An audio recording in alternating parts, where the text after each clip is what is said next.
আব্দুল ওয়াহাব হচ্ছেন যে এজিদ,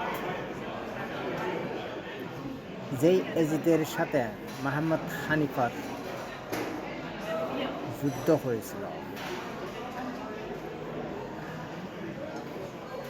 এবং মোহাম্মদ হানিফাকে আল্লাহ গোপনে রাখে নাই, তাহলে উনি কোথায়?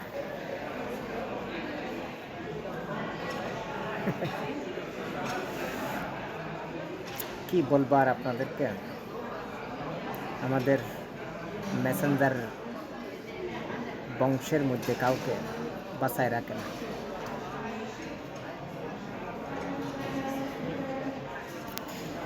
উনি মোহাম্মদ হানিফাকে শেষ করে সেখান থেকে এসে নিজের দেশে ফিরে এসে আব্দুল ওয়াহাব নাম দিয়েছেন। উনি হচ্ছে যে এই কুর্দিদের মেসেঞ্জার, সেই কারণে কুর্দিরা আমাদের মেসেঞ্জারকে মানে না। যে কোনো মুসলমানের সামনে গেলে ওয়াল্লাহ হাবিবি ওয়াল্লাহ মোহাম্মদ, আমরা মুসলিম, আমি মুসলিম, বুঝতে পারছেন? আল্লাহ মোহাম্মদ দুজনকে সাক্ষী রেখে কথা বলে।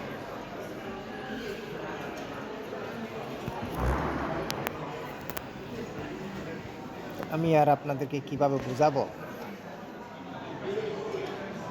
যাক, কখনো যদি কোনো রিপোর্টার আসে তাহলে আমি সুন্দরভাবে আপনাদেরকে ঘটনাটা বুঝিয়ে বলতে পারি। বুঝতে পারছেন না?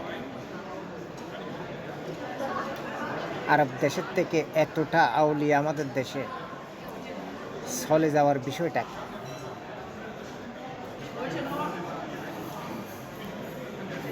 অন্ধকারে হত্যা করা শুরু করছে, এজিদ ফিরে এসে অন্ধকারে হত্যা করা শুরু করছে। সে বিষয়ে তারা পালিয়ে গেছে সেখান থেকে। তো এই ঘটনাটা কয়জনে জানে? হাদিস থেকে পুরো কেটে দিয়েছেন। আমাদের মেসেঞ্জারের সাথে যে বিশ্বযুদ্ধটা হয়েছিল, সেই যুদ্ধটা পুরো সাপটার যেটা ছিল, পুরো যুদ্ধটা সাপটারটা উল্টে দিয়েছে ওই এজিদ। বাস, খোদা হাফেজ। কেউ খারাপ কিছু নেবেন না, ভালো থাকেন। কখনো যদি দেখা হয় আর